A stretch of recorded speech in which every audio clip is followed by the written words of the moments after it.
Udumo kuNkulunkulu kweliphezulu nokuthula emhlabeni kubantu abathokozelwa nguye. Kuba uNsibanda okubingelelayo, Mntwana kaNkulunkulu, Ndlalifa yezulu, yithi uJesu Kristu uyinkosi. uJesu Kristu uyinkosi. Siyambonga ke, siyamdumisa uNkulunkulu wethu kakhulu. Muhle nasekuseni namhlanje. Oh, yibakithi seningibambile ke ngithi ekseni namhlanje wangirekhode ekseni khona umngcwabo engiyabona. Sengize ngathi ekseni kanti le nkonzo ngizoyidedela emini. Yakulutho ke ngoba ngizobe ngikhona umngcwabo engikuwona. Ngiyawu-attenda nje ngoba kufanele uma ngingayanga abanikazi bawo ngiyacabanga bangalimala emphefumulweni, hayi ukuthi ngiyoshumayela. Asedluleke lapho. uNkulunkulu wami ngiyamthanda kakhulu, ungigcinile wangilonda ngavuka. Ngethemba nawe uyamthanda. uNkulunkulu kaAbrahama, uNkulunkulu kaIsaka, uNkulunkulu kaJakobe. Ngoba uyena uNkulunkulu osithandayo wasithumelela indodana yothando lwakhe uJesu Kristu waseNazaretha ukuba azosifela esiphambanweni sibuyisane naye. Sesibuyisene naye ngegazi lendodana yakhe, wasenza safanela umbuso wakhe. Esebeka uphawu olungumoya ongcwele oyisibambiso sefa lethu. Siyamdumisa uNkulunkulu wethu kakhulu. Sisaqhubeka yona indaba yokupha abampofu, yona indaba yokunaka abampofu.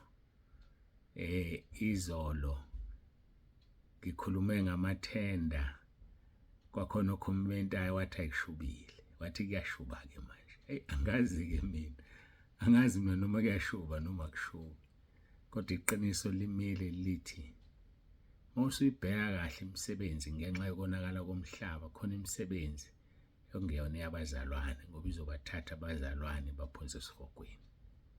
Athi uJesu kusizani pho ukuzuza izwe lonke kodwa ulahlekelwe ukuphila kwakho? Ngempela kusizani? Waphela uthola ithenda engasukumi phansi, uyisigwili, wakhumuza omuhle, gijima ngemoto ephezulu. Uze ufike lapho, ufike kanjani?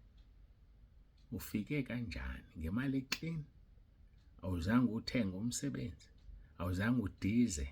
Awuzange ubribe? Nkosi yami, hayi nami ngiyavuma. Yabona ke mase ngikhuluma kanje ngiyalivala izulu thaqa, hayi thaqa liyavaleka. Angizungena noma ubani. Mhlambe wena usemagunyeni udedela amathenda, uhamba ngemoto obungeke uyi-afforde ngeholo lakho, uhlala emzini obungeke uli-afforde, une-account engaziwe oyifihlile, mhlawumbe uyifake ngengane, mhlawumbe uyifake ngonkosikazi ngoba le mali uyithole ngale ndlela uyithole ngayo. Mina ngiyakubuza ngithi ufuna ukuya esihogweni ngempela? Kuzokusizana ukuzuza izwe lonke ulahlekelwe ukuphila kwakho?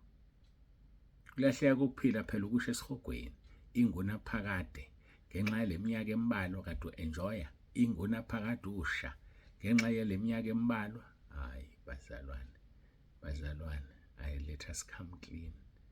Ake sivele bazalwane, sizidalule, sicela uxolo phambi kaNkulunkulu. Kuzosisiza lokho. Ake sizidalule nje, sizidalule, sicela uxolo phambi kaNkulunkulu. Sizilahle, sivume izono zethu. Bhuka, ngizokunika usuku nesikhathi. Noma ngabe mudu line uzobekezela, ngoba uNkulunkulu wethu uyabona kayona impumputhi. Uthe uzokwenzela umusa malifika usuku lokuthi uhambe ingakafiki idate yakho, uzokwenzela umusa. Hayi ngoba abantu balifuna iqiniso. Abantu bayageza, wena wedwa usele. Njengamanje u-2028 unyaka, uFebruary inyanga, ama-appointments alapho njengamanje. Abantu bafuna ukuya ezulwini. Abantu bayimisele. Abantu bathi Nkosi uyayibona inhliziyo yami. Abantu bayakhala phambi kaNkulunkulu bazisola.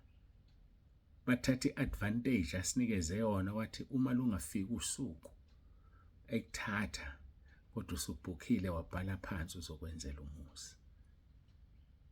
uzokwenzela umusa. Uyasala wena, asalake, kodwa ungazisoli. Buyisana nabantu onene nabo, buyisana nabantu ongazwani nabo, buyisana noNkulunkulu. Hayi, ake siqhube indaba yethu. Ngiyacela ukuthi ngikhuleke.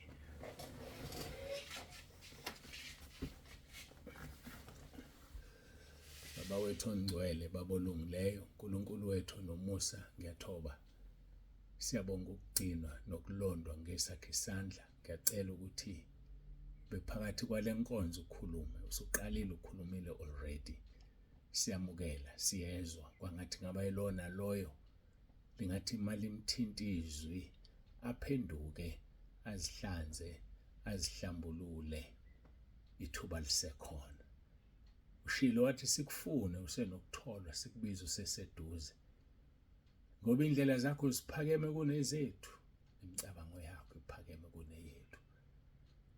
Silethamela izwi lakho Nkosi, njengokuba imvula yehla neqhwa lehla kunethisa umhlaba angabuyele emuva. Ushilo wathi izwi lakho ngeke libuyele emuva lingawenzile umsebenzi olithume wona. Sebenza Nkosi, khuluma ngezwi lakho, maluwenze umsebenzi kubo bonke laba bantu kulezi inkulungwane, kuwonke lo mhlaba ngenxa ka-YouTube abezwayo isiZulu. Ngiyakhuleka Nkosi namanje ukuba usize, usipho uzohumusha. Liyakhalizwe bakhala emhlabeni bazifuna lezi inkonzo. Siyacela Nkosi usipho abazohumusha, bafake olimini olujwayelekile lomhlaba. Kanjalo kuze kufike lapho uthanda khona. UJesu KRISTU Inkosi. Amen.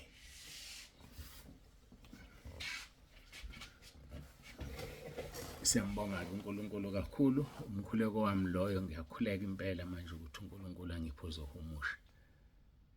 Ngoba kuzosisiza lokho. Ngeke ngikwazi ukuthatha inkonzo kabili, ngiyenze ngesiZulu ngiphinde ngiyenze ngesingisi. Kufuneka sithole uzokwazi ukuthi ayihumushe. Kodwa ke siyambonga uNkulunkulu wethu kakhulu, udumo lonke lungolwakhe. Asiyezwini lenkosi abasePhilippians chapter 1 verse 9-11. Ngalokho ke uNkulunkulu wamphakamisa kakhulu, wamnika igama eliphezu kwamagama onke, ukuze kuthi ngegama likaJesu amadolo onke aguqe, awabasezulwini, awabasemhlabeni, nawabangaphansi komhlaba. Nezilimi zonke zivume ngokuthi uJesu KRISTU uyinkosi. Kube inkazimulo kuNkulunkulu uyise. Siyambonga ke, siyamdumisa uNkulunkulu wethu. Ake angazi umsakhumbula uJesu ekhuluma lapha kuLuke 14 ethi uma wenza isidlo sasemini noma esakusihlwa, ungabiza abahlobo bakho nabafowenu nomndeni wakho nabakhelwane bakho abacebileyo. Funa nabo babuye bakumeme, kube khona ukwenanana. Kepha uma wenza isidlo, mema abampofu nezinyonga nezimpumputhe, uyakubusiswa-ke ngokuba bangekwenanisele. Uyakwenaniselwa ekuvukeni kwabalungileyo. Kungakangaki sipha abantu bebuye basiphe, kusho ukuthi asikho isibusiso lapho. Kukangaki wenzela umuntu into naye akwenzele. Omunye ubengezokwenzela, ukwenzela ngoba wamenzela. Uzokhansela isibusiso sakho ngoba usuke wapha ocebile, usuke wapha onemali. Uthi uJesu uma senza isidlo noma wenza iphathi, wenza idili, namba abantu kufanele ubameme. Mema kuphi la? Mema abampofu nezinyonga nezimpumputhe. Uyobusiswa-ke ngokuba bangekwenanisele. Uyakwenaniselwa ekuvukeni kwabalungileyo, ekuvukeni kwabalungileyo. Kwabasazovuka abalungileyo. Besikade sikuZaga 22 verse 22 no-23, uthi ungamphanga umpofu ngokuba empofu, ungamchoboza oswela esangweni ngokuba uJehova uyakumela indaba yabo, aphuce ababaphucayo umphefumulo wabo. Sichazile ke leyo. Ngifisa siqhubeke ke siye kwiZaga 23. sibheke uverse 10 noverse 11. Uthanda ukushuba naye uyasithatha usibuyisela kolunye uhlobo lwabantu kodwa ohluphekayo. Verse 10, ungasusi isikhonkwane esidala, ungangena emasimini ezintandane. Ngokuba umhlengi wazo unamandla uyakumela indaba yazo kuwe. Yikho ngithe ingena kolunye uhlobo manje sithinta izintandane. Ungasusi isikhonkwane esidala, ungangeni emasimini ezintandane. Awazi uyidle nje indawo yomuntu. Mina ngiyakubuza, awukaze uyidle indawo yomuntu. Wasusa isikhonkwane, wamuva ucingo, mhlambe kwakulelwe kungabonwa. Wamuva ikhonkwane, wamuva igxobo. Mhlambe usazobiya kusamiswa igxobo. Wavuka ebusuku wahamba wayishintsha wadla imitha noma 2 noma 5.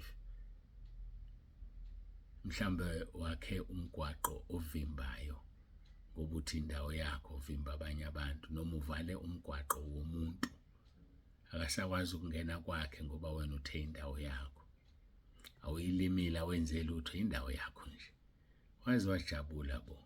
Umhlaba ungoka Jehova nokugcwala kwawo. Wena usunowakho umhlaba manje. Bese kuhlupheka abantwana bakaNkulunkulu noma ke abantu nje bakaNkulunkulu. Awukodwa bakithi. Sasayifaka application ukungena esihogweni ilanga libalele. Umvimbelani umuntu. Izwi siphuma kule lithi umuntu ekwamuka ingubo umnike nejazi. Umuntu ekwamuka ingubo. So ngamagama umuntu ethatha u2 meter wendawo yakho umnika omunye u2 meter udadla u4 meter. Umiyeke. Ngoba kuyona yakho. Naye akuyona yakhe. Futhi isazobhujiswa lento le. Umhlaba usazogoqa ushisa uphele. Kufika umhlaba omunye. Sibanga nje into engenamsebenzi. Uzofa uyishiye lento. Waza la wayifica ikhona. Akodwa bakithi. Sathane waphuphuthekisile amehlo abantu babanga izinto ezingenamsebenzi. Ungasusi isikhonkwane esidala. Ungangena ensimini into. Yabona ke akafuni uNkulunkulu ngentandane. Ungangena ensimini yentandane. Ngokuba umhlengi wazo unamandla uyakumela indaba yazo. Umhlengi nje wentandane. Iyangithatha ke lelizwe. Lingisa kulolu hlobo esesiqala ngalo. Siya ku Exodus 22. Sofunda uverse 22 no 24. Ke sibuka izintandane uthini uNkulunkulu ngazo. Azihambi ke zodwa izintandane ngoba ziyazalwa. Isikhathi esiningi iqala ibe intandane ngokuhamba komzalo oyedwa kusala omunye. Lo munye osesela abe umfelokazi noma abe umfelwa. Kodwa ke kukhona ngabafelokazi la yabafela umfelwa owesilisa, umfelokazi owesifazane. So ubaba uhanjelwe umama ungumfelwa. Umama uhanjelwe ubaba ungumfelokazi. Ingane zalapho izintandane. Uthi ke uNkulunkulu kuGenesis 22 verse 22 kuya 24. Aniyukuhlupha umfelokazi nentandane. Ivesi nje limile nje. Aniyukuhlupha umfelokazi nentandane. Leyo message ngiyafisa ingene kuwe ngqo kakhulu emadodeni athanda ukunikeza abafelokazi usawoti itswayi. Kanti hayi ngoba emnika itswayi umfuna embedeni. Awukodwa abazalwane. Awukodwa uNkulunkulu asisize bakithi. Ungaze usho nje esihogweni uyohlukumeza umfelokazi. Mhlamba ufune ngempela umbhedo, ufunani iching ufuna imali. Leyishiyelwe indoda. Uthi ku verse 22 Exodus 22. Aniyukuhlupha umfelokazi nentandane. Verse 23. Uma ubahlupha na kanjani bakhale kimi na kancane ngiyokuzwa nokuzwa ukhala kwabo. Ngiyokuzwa nokuzwa ukhala kwabo. Uma ubahlupha na kanjani bakhale kimi na kancane ngiyokuzwa nokuzwa ukhala. Yazi ukuthi umfelokazi akudingi ukuthi aklewule amemeze, thandaza umthandazo omude. Mayiqala nje vula umlomo ethi uNkulunkulu Yesu. Yazi intandane ayidingi ukuthi ibalise yenze into eziningi, ifuna nje ikhale kanye uNkulunkulu uyezwa. aniyukuhlupha mfelokazi nentandane. Siphuma evesini ethi ungasusi isikhonkwane esidala, ungangeni emasimini ezintandane. Ngokuba umhlengwazi unamandla uyakumela indaba yazo kuwe.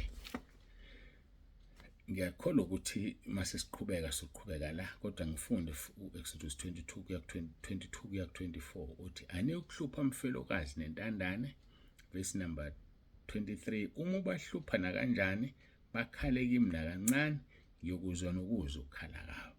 Verse 24, ulaka lwami luyakuvutha, ngikubulale ngenkemba, omkenu babe ngabafelokazi, abantwana benu babe izintandane. UJesu KRISTU inkosi. Ake ngibambe la, ngokuvuma kwenkosi soqhubeka. Uyazwa kungenani manje? Intandane, abafelokazi nabo kuseyibona abampofu. Baba, usahlezi emzini wakho nje, noma waphuma uyonaka leya umfelokazi wafika wakubamba wahlala, ngane zakho ziyahlupheka manje?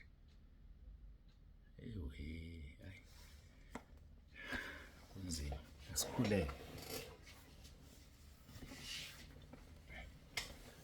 Baba ongcwele, Baba olungileyo, uNkulunkulu wethu nomusa, siyabonga.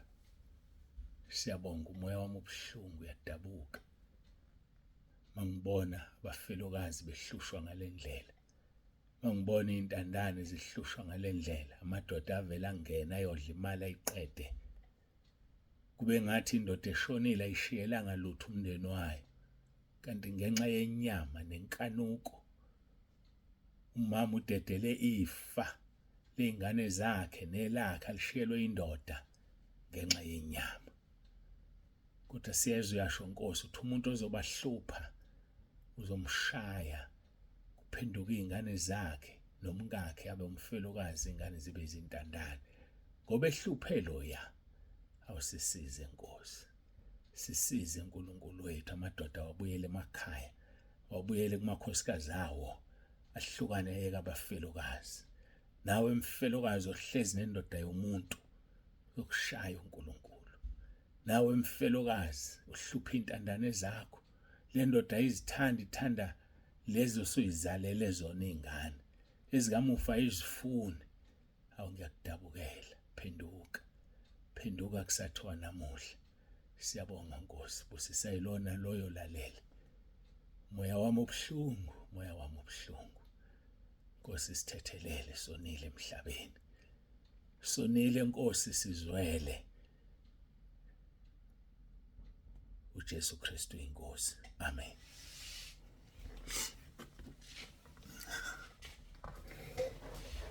Siyambonga uNkulunkulu, siyambonga uNkulunkulu kakhulu. Baba uzibanda uvalelisayo, uthi uJesu KRISTU inkosi.